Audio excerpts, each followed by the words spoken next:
Marcus Williams pushed through the heavy wooden door of Murphy's bar, the cool evening air giving way to the warm buzz of conversation and clinking glasses. The dimly lit establishment was packed with the usual Friday night crowd, construction workers unwinding after a long week, college students celebrating the weekend, and locals who had made this place their second home for decades. The smell of fried food and beer hung in the air like a familiar blanket. His twin brother David followed close behind, both men still wearing their casual clothes from their day off. To anyone looking, they appeared to be just two more customers seeking a cold drink and some relaxation. The bartender, a middle-aged woman with graying hair tied back in a ponytail, glanced up from wiping down glasses and nodded toward an empty table near the back. Marcus and David had always been inseparable, even though their career paths had taken them in different directions. At 35, they shared the same athletic build, the same determined jawline, and the same quiet confidence that came from years of discipline and training. Tonight was supposed to be one of their rare opportunities to catch up, away from the pressures and responsibilities that filled their daily lives. The brothers settled into their booth, the worn leather seats creaking slightly under their weight. Around them, the usual bar conversations flowed, sports debates, work complaints, weekend plans, and the occasional burst of laughter from a group playing darts in the corner. A television mounted above the bar played highlights from the evening news. Though most patrons paid it little attention, David signaled the waitress, a young woman who looked barely old enough to be working in a bar. She approached with a friendly smile, notepad in hand, ready to take their order. The brothers ordered 2 beers, nothing fancy, just something cold to help them unwind. As they waited for their drinks, they talked quietly about family matters, upcoming holidays, and the challenges each faced in their respective careers. The atmosphere was relaxed and normal until a commotion near the entrance caught their attention. 3 police officers had entered the bar, their uniforms immediately shifting the energy in the room. Conversations became quieter, and several patrons glanced nervously in their direction. The officers moved with the kind of swagger that suggested they were used to commanding attention wherever they went. Officer Bradley Kane led the group, his hand resting casually on his belt as his eyes scanned the room. Behind him, Officers Mitchell and Rodriguez followed, their expressions serious and focused. Kane had a reputation in the community that preceded him, known for his aggressive approach to law enforcement and his particular attention to certain neighborhoods. His pale face was set in a permanent scowl, and his small dark eyes seemed to be searching for trouble. The officers made their way to the bar, ordering drinks while continuing to survey the establishment.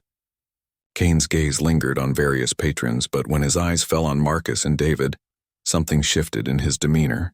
He whispered something to his colleagues, who also turned to look at the 2 brothers sitting quietly in their booth. Marcus noticed the attention first, nudging David slightly under the table. Both men had experienced enough situations to recognize when they were being watched, and the feeling was unmistakable. They continued their conversation, trying to maintain the relaxed atmosphere they had come to enjoy.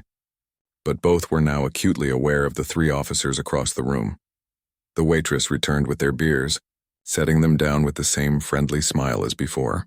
However, Marcus could see the slight tension in her movements, the way her eyes darted toward the police officers at the bar.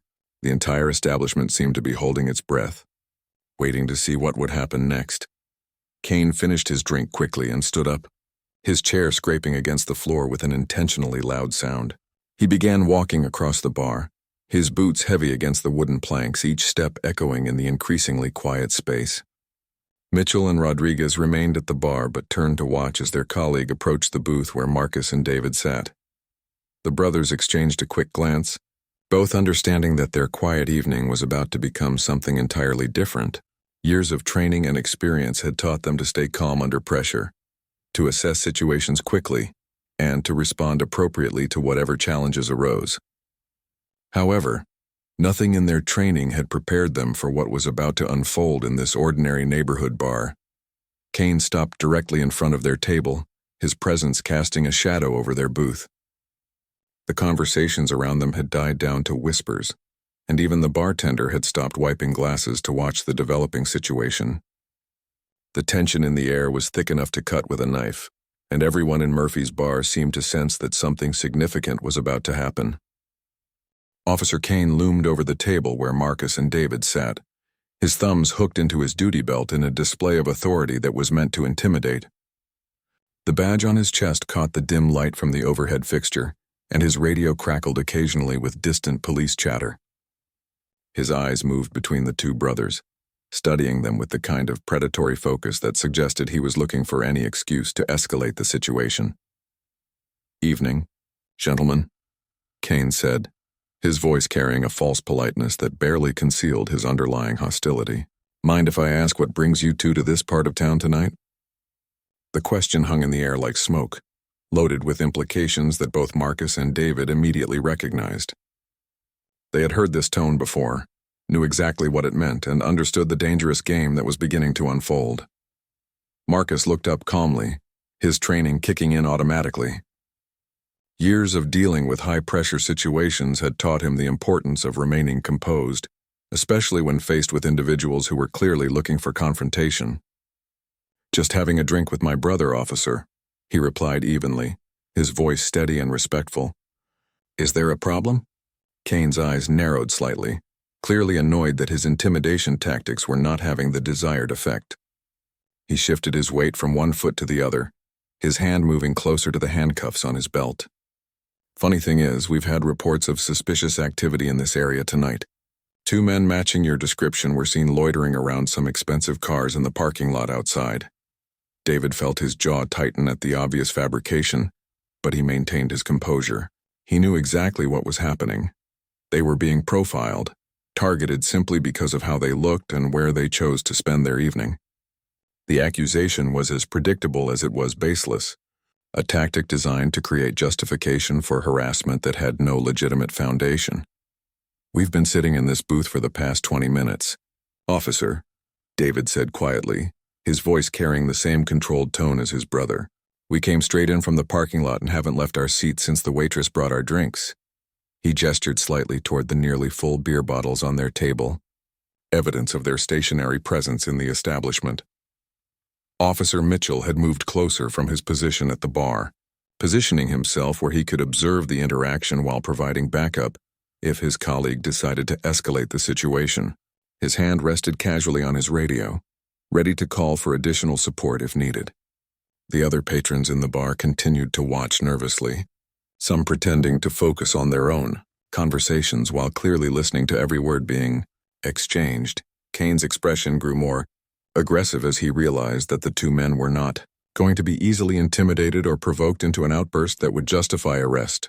"Well, maybe you two were casing the joint earlier and came back inside to establish an alibi," he suggested, his tone becoming more accusatory.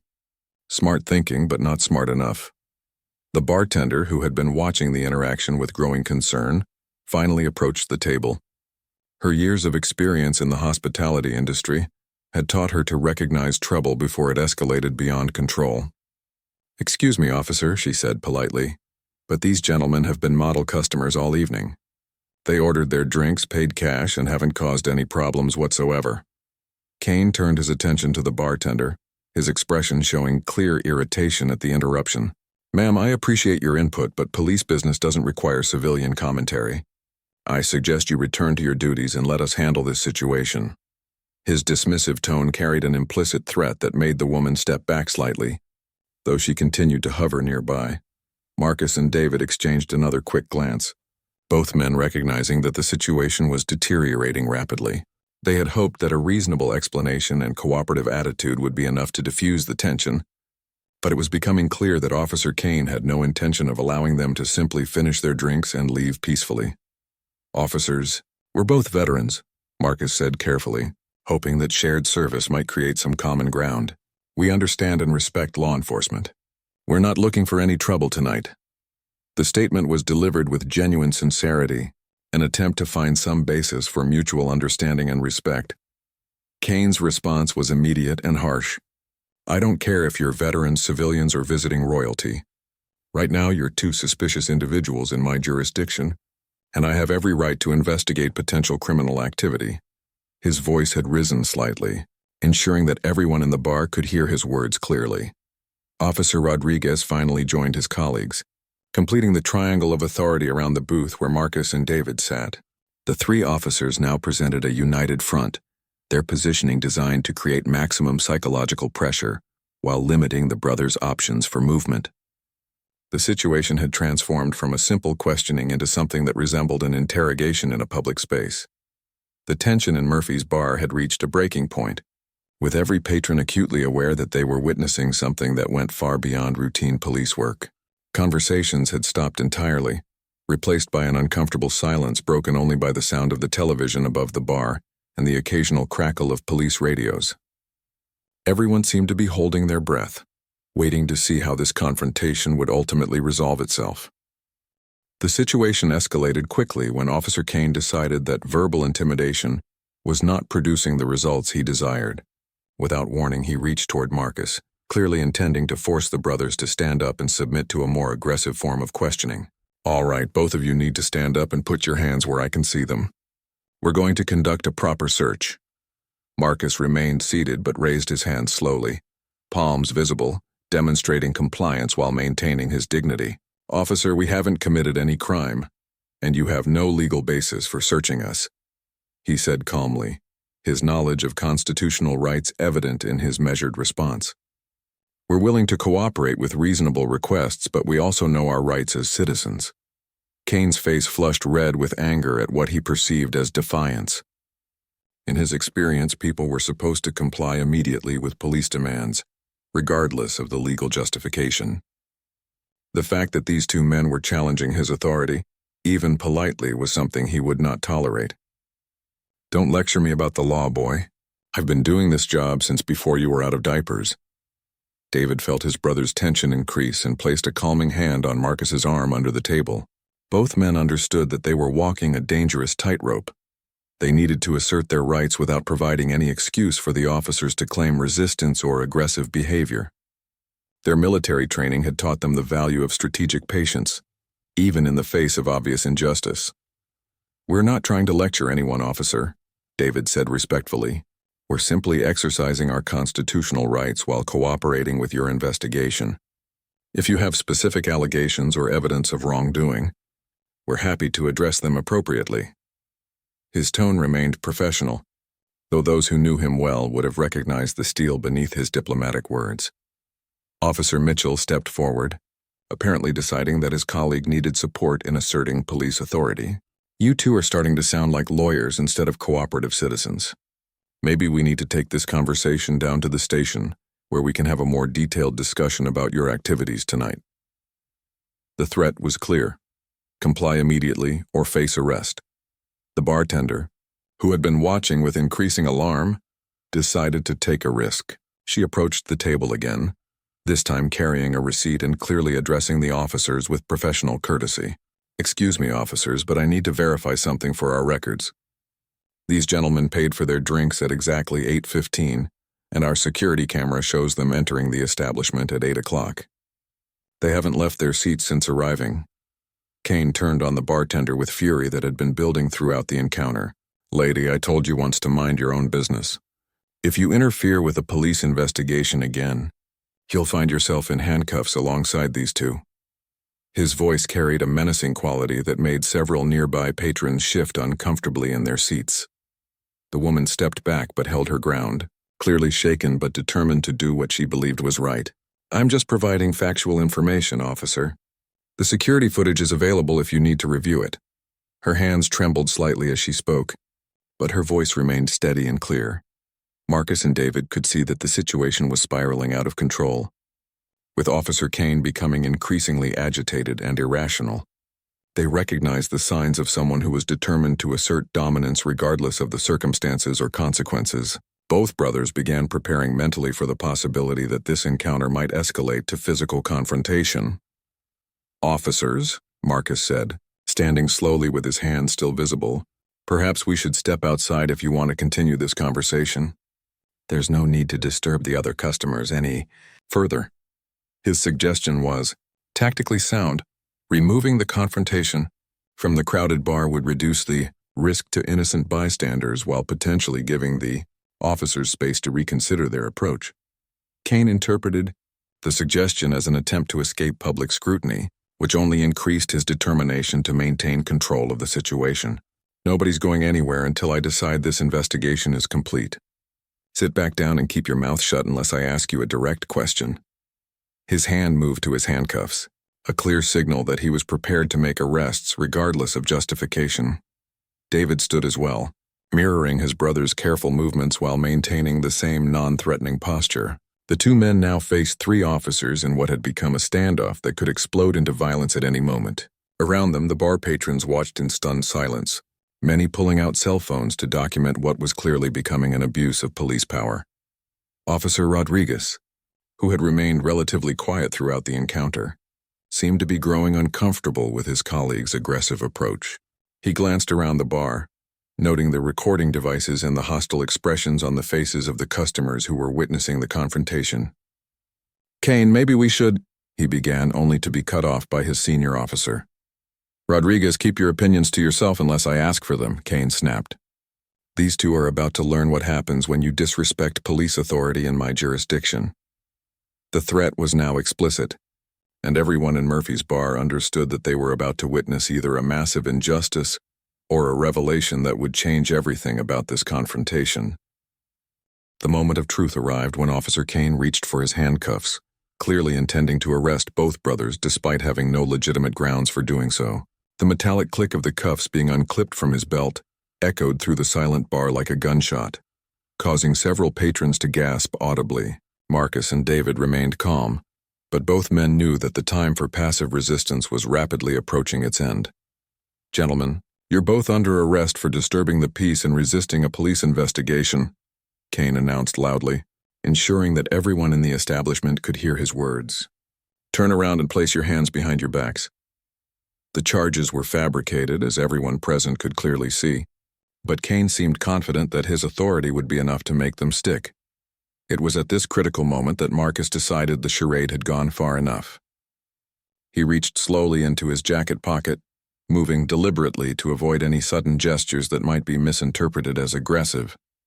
"Officer Kane," he said quietly, "before you make a serious mistake, I think there's something you should know about who you're dealing with." Kane's hand immediately moved to his weapon, his training taking over at the sight of someone reaching into their clothing. "Keep your hands where I can see them," he shouted, his voice carrying a note of panic that hadn't been there before. "Don't make any sudden movements or this situation will get much worse very quickly." Marcus continued his slow, careful movement, withdrawing a leather wallet from his jacket. "I'm just retrieving my identification, officer. I think you'll find it very interesting." He opened the wallet deliberately, ensuring that Kane could see every movement, then extended it toward the aggressive officer with the same calm demeanor he had maintained throughout the encounter. Kane snatched the wallet suspiciously, his eyes scanning the contents while keeping one hand near his weapon. What he saw there caused his face to drain of color instantly. The identification clearly showed Marcus Williams, Captain, Metropolitan Police Department, along with his badge number and official photograph. The silence that followed was deafening, broken only by the sound of Kane's sharp intake of breath. "That's impossible," Kane whispered, his voice barely audible even in the dead quiet of the bar. He looked from the identification back to Marcus, then to the wallet again, as if hoping that the words would somehow change upon closer inspection. His hands began to tremble slightly as the full implications of his mistake became clear. David smiled grimly and also reached for his own wallet, moving with the same deliberate care his brother had shown. "Officer Kane, meet Commander David Williams, United States Navy SEALs." He presented his military identification with the quiet confidence of someone who had just revealed a trump card that completely changed the game. "I believe you mentioned something about not caring if we were veterans?" The three officers stood frozen in shock, their aggressive postures suddenly looking foolish and inappropriate. Officer Mitchell's mouth hung open as he processed what he was seeing, while Officer Rodriguez took an involuntary step backward, clearly wishing he could disappear entirely. The dynamic in the room had shifted completely, with the hunters suddenly realizing they had cornered a pair of apex predators. Kane's mind raced as he tried to process the catastrophic mistake he had made. Harassing random citizens was one thing, but threatening a police captain and a Navy SEAL commander was career suicide. His aggressive behavior, witnessed by dozens of people and likely recorded on multiple cell phones, would be impossible to explain or justify to his superiors. Captain Williams, Kane stammered, his earlier bravado completely evaporated. I had no idea. We received reports. We were just... His voice trailed off as he realized that no explanation could possibly excuse his conduct. The fabricated reports about suspicious activity now seemed like the transparent lies they had always been. Marcus took his identification back with deliberate slowness, allowing Kane to fully absorb the reality of his situation. Officer Kane, in my 15 years with the police department, I've never seen such a blatant example of harassment and abuse of authority. You fabricated charges, threatened innocent citizens, and ignored constitutional rights. His voice remained calm, but the underlying steel was now unmistakable. The bartender, who had been watching the dramatic reversal with wide eyes, finally found her voice. Captain Williams, I want you to know that these officers threatened to arrest me for simply providing factual information about when you arrived and paid for your drinks. Her statement added another layer to the misconduct that had unfolded in her establishment. David secured his own identification and looked directly at Officer Rodriguez, who appeared to be the most reasonable of the three. Commander Williams, United States Navy, he said formally. I've spent my career defending the Constitution that your colleague just trampled on. I hope you understand the seriousness of what just occurred here. Officer Kane realized that his career was likely over, but desperation made him attempt one final justification. Captain, surely you understand that we were just doing our jobs. We had reports of suspicious activity, and we were investigating those reports in good faith. The words sounded hollow even to him, given the obvious prejudice that had motivated his actions. Marcus shook his head slowly, his expression showing a mixture of disappointment and disgust. Officer Kane, there were no reports. You saw two men who didn't fit your idea of who belonged in this establishment, and you decided to harass them based solely on their appearance. That's not police work. That's bigotry with a badge. The revelation had completely transformed the atmosphere in Murphy's bar, with the patrons now murmuring among themselves about the incredible turn of events they had just witnessed. Cell phone cameras continued recording, capturing every moment of the officer's humiliation and the brothers' dignified handling of an impossible situation. The aftermath of the revelation was swift and decisive. Captain Marcus Williams pulled out his cell phone and began dialing, his movements efficient and purposeful. I'm calling this into internal affairs immediately, he announced, his voice carrying the authority of someone accustomed to command. This level of misconduct cannot and will not be ignored. Officer Kane's desperation reached new heights as he watched his career crumbling before his eyes. Captain Williams, please, let's discuss this reasonably. Maybe we can work something out. I've got 20 years on the force, a family to support. His pleading voice was a stark contrast to the aggressive tone he had used just minutes earlier when he believed he held all the power. David stepped forward, his military bearing unmistakable now that his identity was revealed.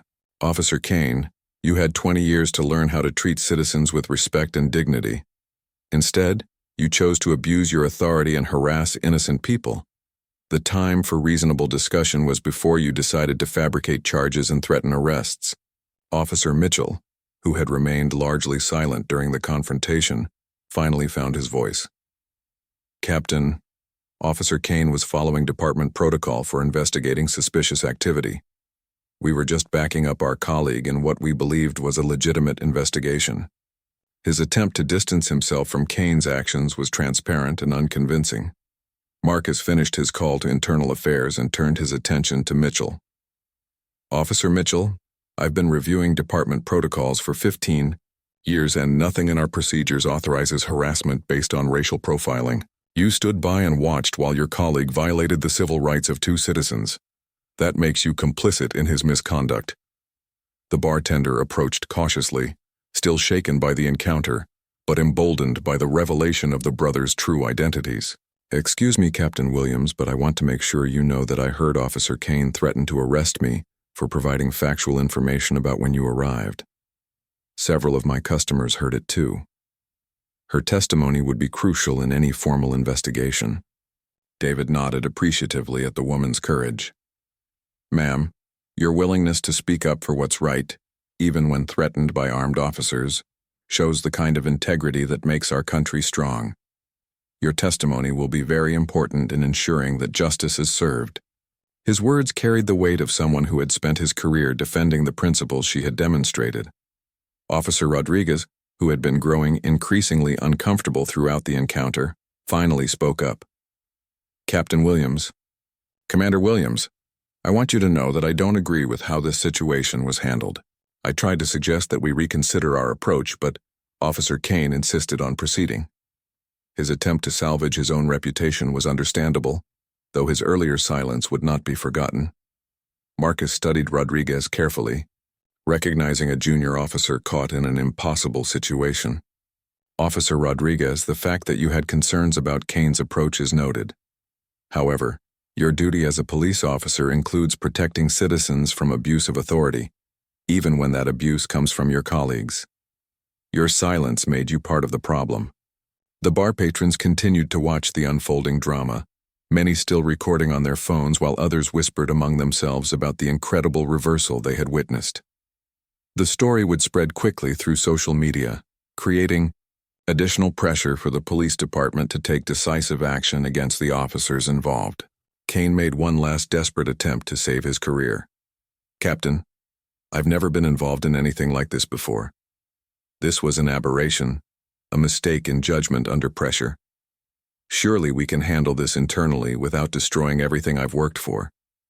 His voice cracked slightly as he spoke, revealing the genuine fear he felt about his future.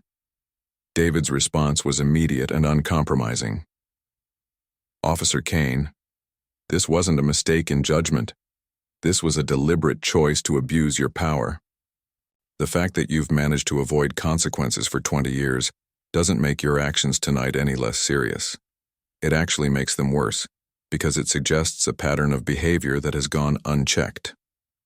Captain Williams received a text message on his phone and glanced at it briefly. "Internal Affairs is sending investigators to take statements from everyone involved. I've also contacted the Chief of Police directly. This incident will be thoroughly investigated and appropriate disciplinary action will be taken." His tone left no doubt that there would be serious consequences for the officer's misconduct. Officer Kane realized that his attempts at damage control were futile. The presence of so many witnesses, the recorded evidence, and the high-ranking status of his victims made it impossible to minimize or cover up what had occurred. "What happens now?" he asked quietly, his earlier arrogance completely replaced by resignation and fear. Marcus looked at Kane with a mixture of sadness and determination. "Now you face the consequences of your choices, Officer Kane. You'll be suspended pending investigation, likely face criminal charges for civil rights violations, and probably lose your pension. But more importantly, you'll serve as an example that police officers are not above the law they're sworn to uphold." The transformation in the bar's atmosphere was complete. What had begun as a relaxing evening for two brothers had become a pivotal moment in addressing police misconduct. The three officers who had entered with such confidence and aggression now stood defeated and humiliated, their careers and reputations in ruins as a direct result of their own actions and choices. Within 30 minutes of Captain Williams's phone calls, Murphy's Bar was transformed into an active crime scene investigation.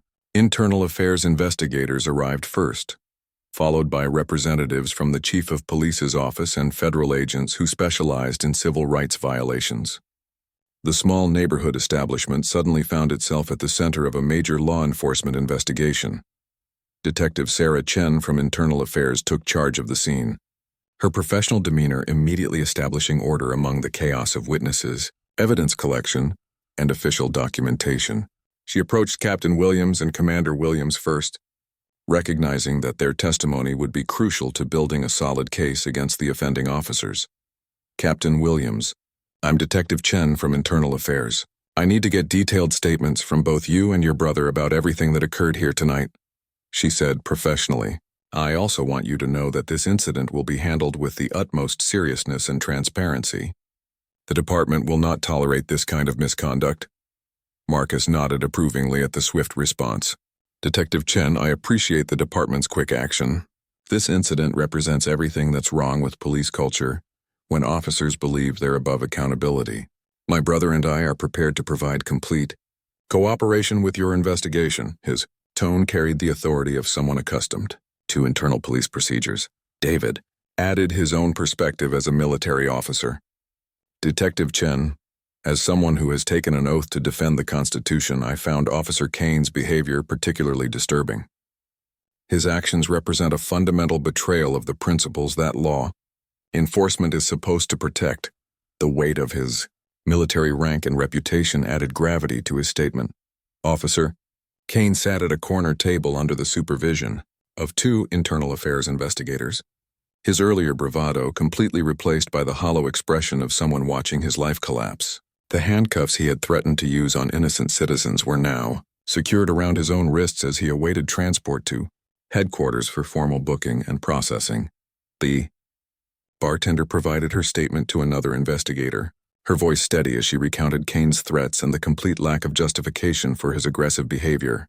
He threatened to arrest me for simply telling the truth about when these gentlemen arrived and paid for their drinks. It was clear that he was determined to cause trouble regardless of the facts. Several bar patrons volunteered to provide witness statements, many showing their cell phone recordings to investigators as evidence of the officer's misconduct. The abundance of documented proof made it clear that this would not be a case where conflicting testimonies could muddy the waters. The evidence was overwhelming and indisputable. Officer Mitchell attempted to minimize his own involvement during his interview with investigators. I was just providing backup for what I believed was a legitimate investigation. When Officer Kane said we had reports of suspicious activity, I assumed he was following proper procedures. His attempts to claim ignorance were undermined by witness testimony about his active participation in the harassment. Officer Rodriguez's interview revealed a pattern of concerning behavior that extended beyond this single incident. Kane has always been aggressive with certain types of people, he admitted reluctantly. I've seen him escalate situations that could have been handled peacefully, but he's senior to me and I didn't feel comfortable challenging his methods. His testimony opened the door to investigating Kane's entire career history. Detective Chen reviewed the security footage from the bar's cameras, which clearly showed the officers entering with aggressive intentions and immediately focusing on the two brothers, without any apparent justification. The timeline established by the footage directly contradicted Kane's claims about receiving reports of suspicious activity outside the establishment. Federal Agent Martinez arrived to assess whether the incident warranted federal civil rights charges under Section 1983. His presence indicated that the case had implications beyond simple departmental misconduct. It potentially involved criminal violations of constitutional rights that could result in federal prosecution and significant prison time for the offending officers. Captain Williams spoke directly with the chief of police via phone, providing a senior officer's perspective on the systemic issues that allowed such behavior to persist. Chief, this wasn't an isolated incident of poor judgment. This was a deliberate abuse of power that suggests inadequate training, supervision, and accountability within our department.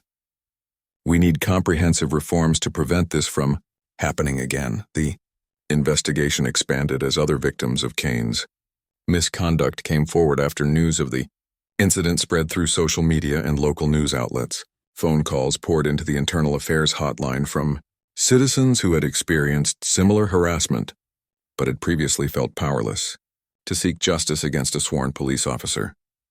David coordinated with his military superiors to ensure that his involvement in the incident was properly documented and that his commanding officers were aware of the situation. The Navy took the matter seriously, recognizing that attacks on constitutional rights were attacks on the very principles that military personnel swore to defend. As the evening progressed, it became clear that the incident at Murphy's Bar would have far-reaching consequences beyond the immediate punishment of the involved officers.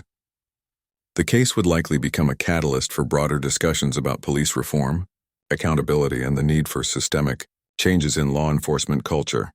The bar owner arrived to assess the situation and found himself dealing with a public relations challenge that would either damage his business or potentially transform it into a symbol of resistance against police abuse. The way he handled the aftermath would determine whether Murphy's Bar became known as a place where justice prevailed or where good people were harassed by corrupt officials. 6 months after the incident at Murphy's Bar, The consequences continued to ripple through the police department and the broader community. Officer Bradley Kane was convicted on federal civil rights violations and sentenced to 3 years in federal prison, while also losing his pension and facing a lifetime ban from law enforcement. His 20-year career ended in disgrace, serving as a stark warning to other officers who might consider abusing their authority. Officer Mitchell received an 18-month suspension without pay and was required to complete extensive retraining before being allowed to return to duty in a probationary status. His role in enabling Kane's misconduct cost him his chance for promotion and permanently damaged his reputation within the department. The message was clear that standing by while colleagues violated citizens' rights was itself a serious offense. Officer Rodriguez, whose cooperation with investigators and testimony about Kane's pattern of behavior proved valuable to the case, received a formal reprimand and mandatory training on civil rights and proper police procedures. His willingness to speak truthfully about his colleagues' misconduct, despite the pressure to remain silent, ultimately saved his career while highlighting the importance of officer accountability. Captain Marcus Williams used the incident as a catalyst for implementing comprehensive reforms within the police department. He spearheaded new training programs focused on constitutional rights, cultural sensitivity, and de-escalation techniques. His efforts to address systemic issues within law enforcement earned him recognition from civil rights organizations and consideration for promotion to Deputy Chief. Commander David Williams returned to his military duties with a renewed commitment to the principles of justice and equality that both he and his brother had sworn to defend. He frequently spoke at police academies and military installations about the importance of holding colleagues accountable for misconduct and the duty of all service members to protect constitutional rights. The bartender who had courageously stood up for the truth despite threats from armed officers received recognition from multiple civil rights organizations for her integrity and bravery.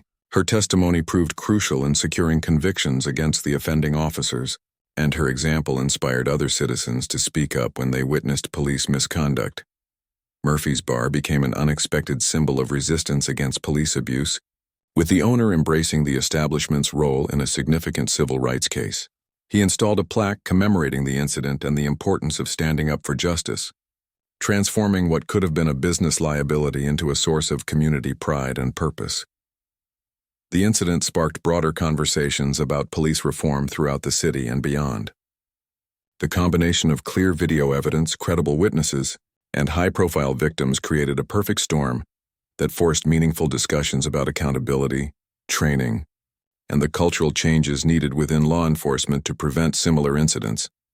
Several other victims of Kane's past misconduct successfully pursued civil lawsuits against the police department, resulting in significant financial settlements and further evidence of the systemic problems that had allowed his behavior to continue unchecked for years.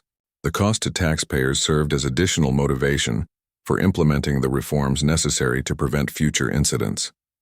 The case became a teaching example in police academies and law schools across the country, illustrating both the consequences of misconduct and the importance of proper training and accountability. The clear documentation of events and the swift, appropriate response by departmental leadership provided a model for how such incidents should be handled. Detective Sarah Chen's thorough investigation and professional handling of the case earned her a promotion to lieutenant and recognition as an example of how internal affairs investigations should be conducted. Her work demonstrated that accountability could be achieved when investigators approached their duties with integrity and commitment to justice. Federal Agent Martinez used the case as part of a broader pattern investigation that led to a consent decree requiring the police department to implement court-supervised reforms. The federal oversight ensured that the changes initiated after the Murphy's Bar incident would be sustained and expanded rather than allowed to fade over time. The twins' relationship grew even stronger through their shared experience of confronting injustice and working together to ensure that their encounter led to meaningful change. Their different professional backgrounds, one in law enforcement, one in military service, provided complementary perspectives that enhanced their ability to advocate for reform. Local news coverage of the incident and its aftermath helped educate the public about citizens' rights during police encounters and the proper procedures that officers should follow. the transparency of the investigation, and prosecution sent a clear message that misconduct would not be tolerated or covered up. That the incident at Murphy's Bar ultimately demonstrated that justice could prevail when good people refused to accept abuse of authority, when institutions responded appropriately to misconduct, and when the legal system functioned as intended to protect constitutional rights. The courage shown by two brothers during a simple evening out created lasting change that would benefit countless future citizens who might otherwise have faced similar harassment and abuse. The legacy of that night continued to influence police training, departmental policies, and community relations for years to come, proving that individual acts of courage and integrity could indeed create the systemic changes necessary to build a more just and equitable society for all citizens.